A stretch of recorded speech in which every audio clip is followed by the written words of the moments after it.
आइए कालिका पुराण के अगले अध्याय पर चलते हैं।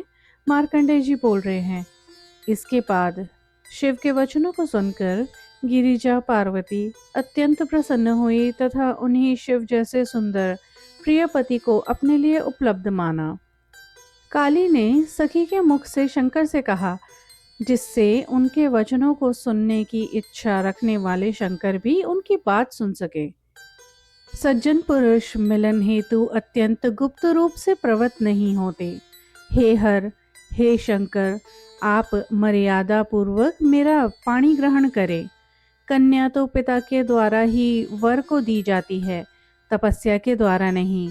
यदि मैं तपस्या द्वारा भी आपको देने योग्य हो गई हूँ, तो भी मुझे पिता ही आपको प्रदान करेंगे। इसलिए हे शिव, मेरे पिता पर्वतराज हिमालय से प्रार्थना कर वैवाहिक विधि से आप मेरा पाणी ग्रहण करें। ऐसा कहकर काली लज्जा से युक्त हो मौन हो गई तथा शिव ने भी उस समय उनके वचन को सत्य, उचित और तथ्यपूर्ण मानकर स्वीकार कर लिया। वह शिव उस समय गणों के सहित वहां गंगा अवतरण नामक शिखर पर पहले की ही भांति निवास करने लगे। काली भी सखियों के साथ घिरी हुई पिता के घर चली गई। वे दीन भाव ग्रस्त होने के कारण बड़ों माता पिता के मुख की ओर नहीं देखती थी। इसी बीच चंद्रमा को धारण करने वाले शिव द्वारा काली से प्रार्थना के लिए मरीचि आदि सप्त ऋषियों का चिंतन किया गया। कामदेव के शत्रु शिव द्वारा चिंतन किए जाते ही किसी के द्वारा खींचे जाते हुए की भांति वे सप्त ऋषि तत्क्षण उनके समीप आ गए। शिव ने 7 अग्नियों की भांति देदीप्यमान उन 7 मुनियों को तथा वशिष्ठ मुनि के समीप सती अरुंधति देवी को देखा। अरुंधति को वशिष्ठ मुनि के समीप देखकर उन्होंने माना कि पत्नी को ग्रहण करना धर्म है, जो मुनियों द्वारा भी अवर्जित अर्थात समर्थित है। उन सब मुनियों ने जिनके स्मरण से आकर्षित होकर वे आए थे, उन प्रिय वृषध्वज की पूजा की तथा वे उनसे प्रसन्नता पूर्वक यह बोले, जो चंद्र के समान चंद्रखंड से सुशोभित शुद्ध रूप आज प्रत्यक्ष दिखाई दे रहा है, वह मुनियों के अंतः प्रज्ञा में जाना जाता है। वह भाग ध्येय से मुक्त हो आज हमें भाग्यवश दिखाई दे रहा है।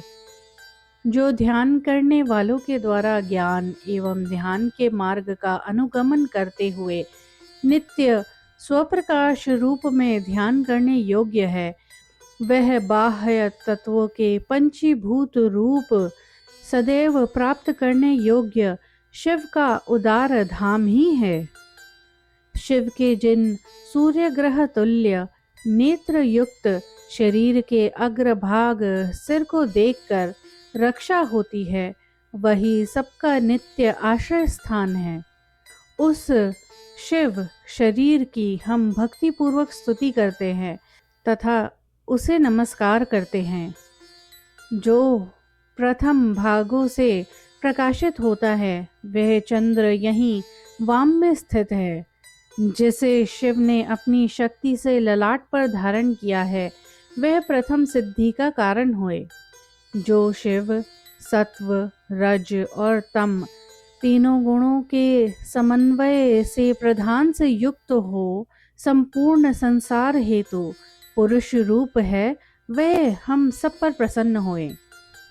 देवादिदेव शिव की ऐसी स्तुति कर मुनियों ने नम्रता पूर्वक उनसे पूछा कि हम लोग किस निमित्त आप द्वारा स्मरण किए गए हैं, वह हमें बताइए। उन मुनियों के उन वचनों को सुनकर हंसते हुए शिव ने सबसे अलग अलग कहा। शिव बोल रहे हैं, संपूर्ण जगत के कल्याण तथा अपनी संभोग इच्छा की पूर्ति एवं संतान वृद्धि हेतु मैं स्त्रियों को ग्रहण करना चाहता हूँ। उसमें आप सब इस समय मेरी सहायता कीजिए तथा हिमालय पर्वत से मेरे लिए उनकी पुत्री काली की याचना कीजिए। यद्यपि काली ने अपनी महती तपस्या द्वारा मुझे पति रूप में सहजता से वरण कर लिया है, तथापि वह विधि पूर्वक ग्रहण करेगी। इसीलिए आप उस पर्वतराज हिमालय से मेरे लिए याचना करें। आप सब वाग वैभव से युक्त हैं, इसीलिए जिससे हिमालय पर्वत स्वयं काली को मुझे प्रदान करने का उत्साह दिखाए, वैसी ही योजना आप सब कीजिए। शिव को संबोधित कर मुनिगण गिरिराज हिमालय के यहाँ पहुँच गए तथा उनसे पूजित हो उन मुनियों ने पर्वतराज से कहा, जो देवता चंद्रमा को सिर पर धारण करते हैं, जो हमारी दृष्टि से देवादिदेव हैं, जो शाप और अनुग्रह दोनों में ही समर्थ हैं, जो जगत के एकमात्र स्वामी हैं, जो प्रलय काल में समस्त जगत का संहार करते हैं, जो अनेक रूपों में भी मनोहर हैं तथा जो भक्तों को ऐश्वर्य प्रदान करने में समर्थ हैं, वे ही शिव तुम्हारी पुत्री काली को पत्नी रूप में ग्रहण करना चाहते हैं। हे गिरि, यदि तुम उन्हें अपनी कन्या की योग्य वर समझते हो तो अपनी कन्या काली को उन चंद्रधर शिव को प्रदान करो। चिरकाल से अपने हृदय में स्थित तथा पुत्री के भी प्रिय को जानकर एवं प्राप्त कर उनके इस प्रकार के उत्तम वचनों के कहे जाने पर पर्वतराज ने प्रकट रूप से प्रसन्नता पूर्वक कहा, हे मुनि शार्दूलो, आप लोगों के यहाँ आने से मैं पवित्र हो गया तथा मेरा मनोरथ पूर्ण हो गया। मैं आप लोगों की प्रार्थना के अनुसार शिव के लिए अपनी पुत्री अवश्य प्रदान करूंगा। पहले ही उसके द्वारा तपस्या करके शिव की पति के रूप में इच्छा की गई है। यह विधाता की ही योजना है। भला कौन इसे अन्यथा करने का साहस कर सकता है? शिव के अतिरिक्त और कौन मेरी कन्या हेतु प्रार्थना कर सकता है? जिसको शिव ने ग्रहण कर लिया, उसे अन्य कौन ग्रहण करने का साहस कर सकता है? शिव को ग्रहण करने के बाद वह भी किसी अन्य को मन से भी नहीं चाहती। ऐसा कहकर मैना के सहित हिमालय द्वारा शिव के लिए कन्यादान की बात स्वीकार कर लिए जाने पर उनके द्वारा विसर्जित हो वे सप्त ऋषि शिव के समीप आ पहुंचे। उन मरीचि आदि ऋषियों ने वहां जाकर पर्वतराज हिमालय ने जो कुछ कहा था वह कामदेव के शत्रु शिव से कह दिया। हे शिव, हिमालय आपको अपनी कन्या देने के लिए उत्साहित है। अब आपको जो करना उचित हो वह कीजिए। हमको भी अपने स्थानों पर लौटने की आज्ञा दीजिए। शिव ने उद्देश्य पूरा हुआ जानकर एक एक मुनि से क्रमशः यथा योग्य वार्तालाप कर उन्हें प्रसन्नता पूर्वक विदा किया।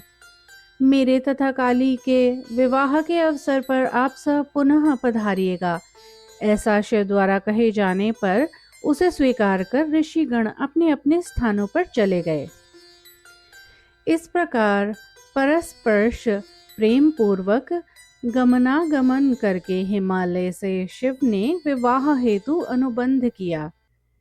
वैशाख मास की शुक्ल पक्ष की पंचमी तिथि को गुरुवार के दिन जब चंद्रमा उत्तरा फाल्गुनी नक्षत्र तथा सूर्य रोहिणी नक्षत्र में थे, तब शिव द्वारा स्मरण किए जाते ही मरीचि आदि मुनिगण दोबारा तथा ब्रह्मादि सभी देवता, सभी दिक्पाल, तपस्वी, मुनिगण, शची के सहित देवराज इंद्र एवं ब्रह्माणी आदि मातृकाएं आ गई और ब्रह्मा के पुत्र देवर्षि नारद भी वहां पहुंच गए।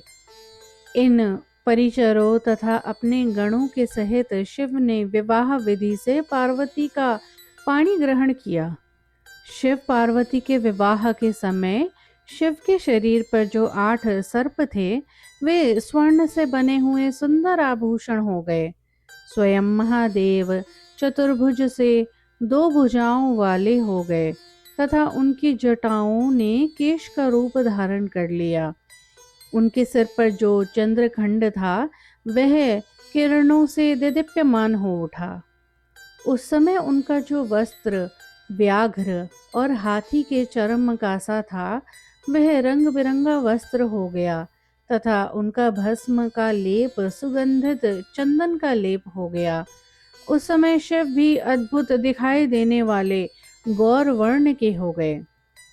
शिव को उस प्रकार का देखकर गंधर्वों, विद्याधरों, सिद्धों, नागों के सहित देवगण परम विस्मय को प्राप्त हुए।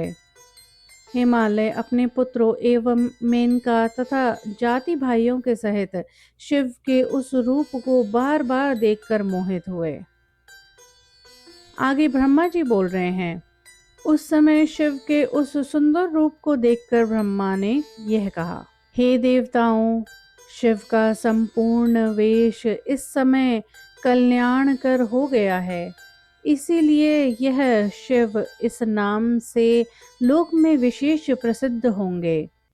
इस प्रकार के उमा के सहित शिव का जो हृदय में स्मरण करेगा उसका सदैव अभिष्ट कल्याण होगा। योग निद्रा महामाया काली इस प्रकार से पहले दक्ष की पुत्री सती होकर बाद में गिरिराज हिमालय की पुत्री पार्वती हुई।